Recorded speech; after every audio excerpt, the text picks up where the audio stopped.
Hello friends, I welcome you all again for this lecture on R.K. Narayan's novel The Bachelor of Arts, a study of plot, structure and characters.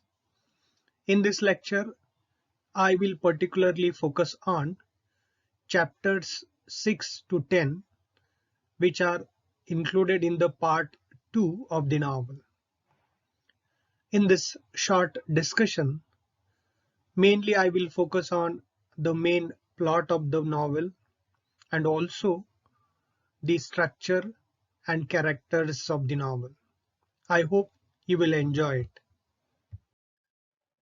There are four parts in the novel, but here in this lecture, I will focus only on part 2, which includes 5 chapters, chapters from 6 to 10.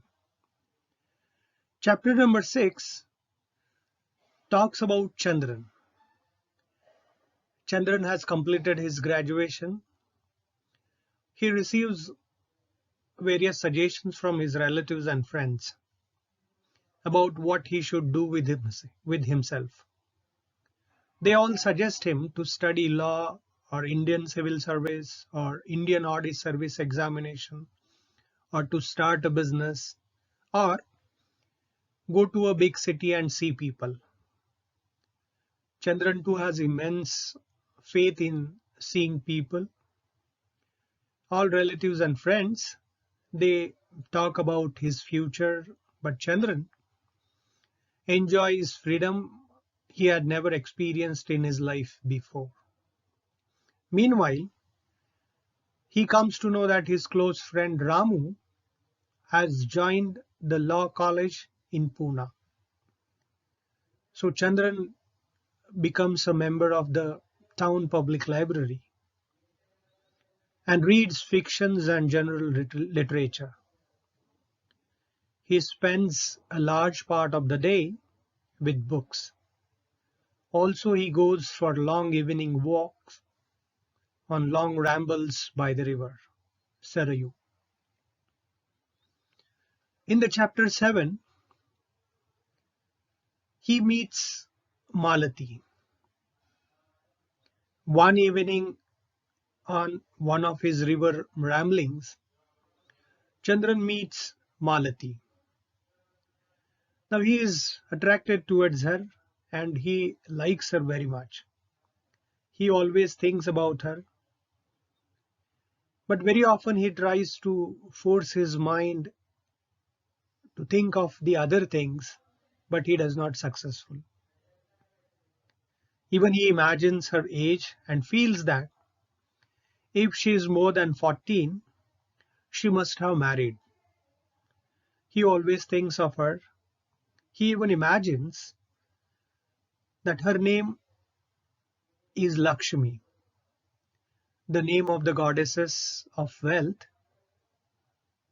Chandran thinks that her caste must be the same. Even he expects that if India has to attain salvation, the watertight divisions of community, castes, sects, subjects must be end. But he decides to marry Malathi without considering her caste and sect. He is mad after her and thinks of her night and day. So the optical communion becomes a daily practice of Chandran. His power of observations and deduction have increased tremendously.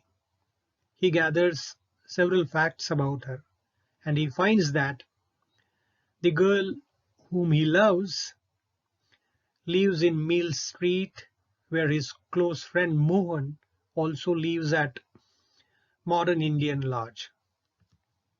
So in this chapter, he meets Malti and fallen in her love. In the chapter 8, through Mohan's cooperation, Chandran learns that his sweetheart's name is Malathi,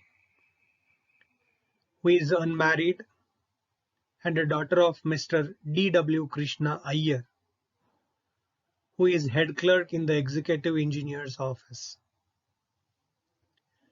Her surname also indicates that she belongs to the same caste and subcaste of Chandran.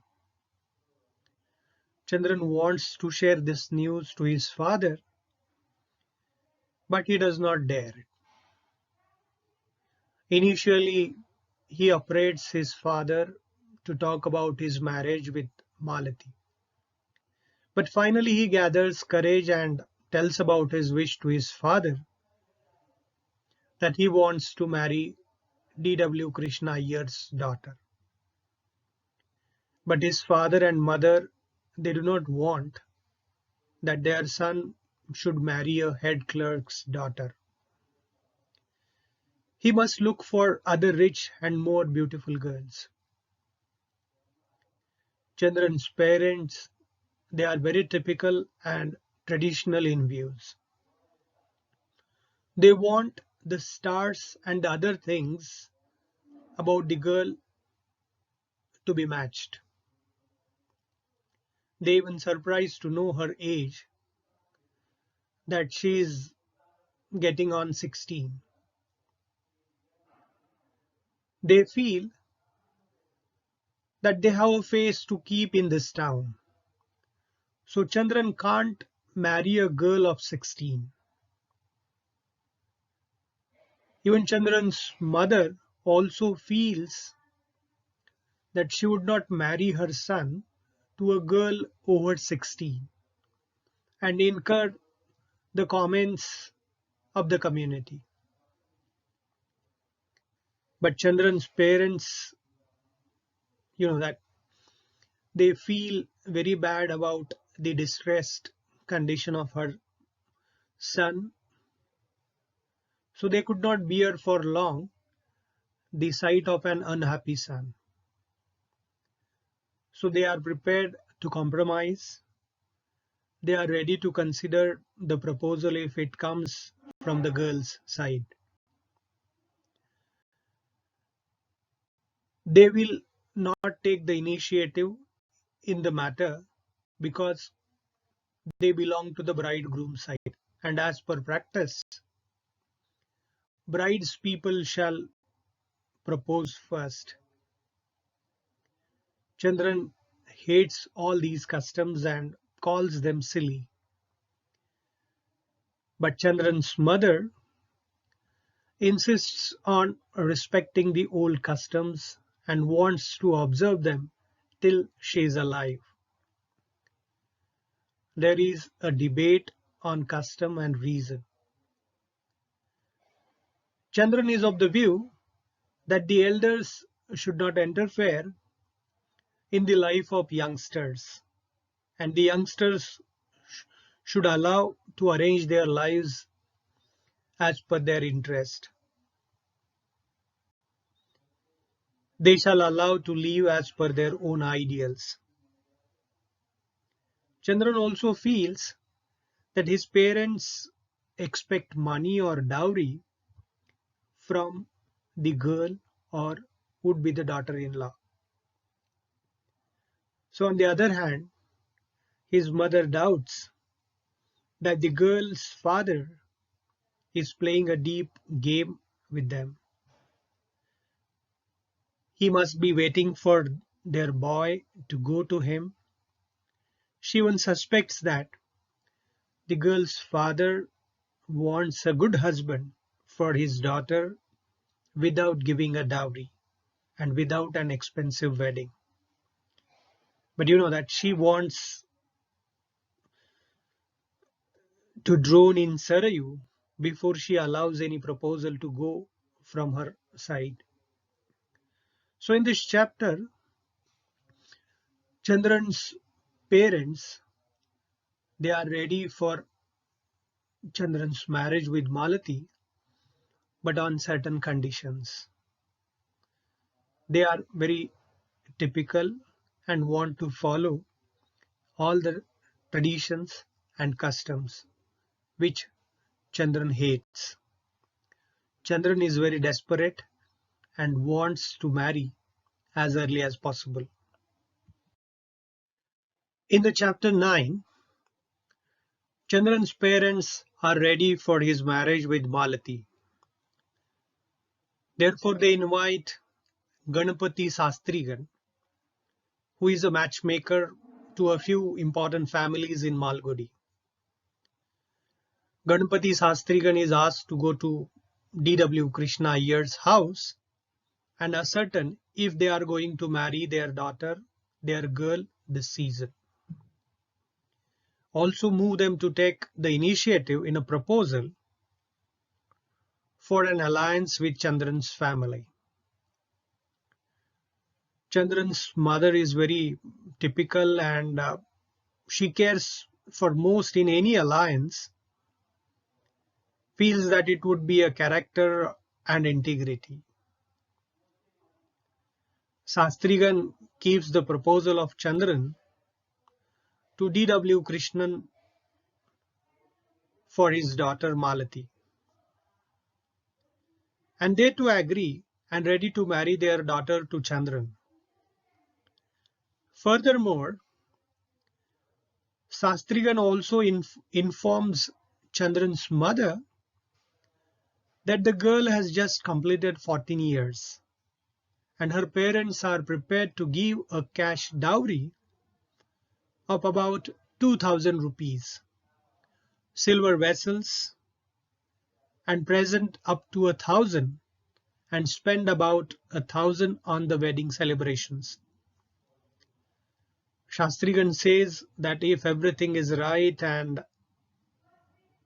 auspicious, they will exchange the horoscope soon. And they will proceed with the other matter after comparing the horoscopes. But personally, Chandran's father has no faith in horoscopes. But Shastrigan convinces him that the study of horoscopes individually and together help to know whether two persons brought together will have good health, happiness, harmony, or long life. Chandran's mother too wants to know whether the horoscope match or not with the girl's horoscope. Both of them will show it to their astrologers, and after that, the girl's parents must come and invite them to see the girl. But Chandran feels very happy. He is very much excited to know about the progress of his marriage with Malathi. Chandran has no doubt that she is going to be the most perfect wife, and he is very excited. But for the sake of his parents, he wants everything to be done in the correct orthodox manner. Chandran's mother wants that the girl must be given on reasonable conditions. If not, they will find another girl 1000 times more beautiful and suitable to their son. But Chandran dislikes this idea and warns his parents that he shall not forget them if this marriage does not take place. On the contrary, Chandran's parents, they feel that they have a status and also a prestige to keep. They can't lower Andali. But Chandran hates this practice of demanding a cash dowry and calls it an irrational extravagance. So in this chapter, Chandran's parents, they are ready for the marriage, but they have kept some conditions and they strictly want to follow them. Another important thing is noticed in this chapter is the matching of the horoscopes. But Chandran does not believe on it and he wants marry Malathi as early as possible. Chapter 10 is the last chapter in part 2. 3 days later, a peon from the engineering department comes with a letter for Chandran's father. The letter reveals that the horoscopes cannot be matched, and it is also revealed that the marriage of couples which is ill matched in the stars often leads to misfortune or tragedy. It is acknowledged that there is a flaw in Chandran's horoscopes, and the presence of Mars in the horoscope can kill the wife soon after the marriage. Krishna Iyer, Malathi's father, thinks that it is the question of life and death of their daughter. So he denies the marriage proposal. But Chandran is ready to wait for Malathi till he turns 25th years. And it is believed that after 25 years, the impact of Mars will be weakened.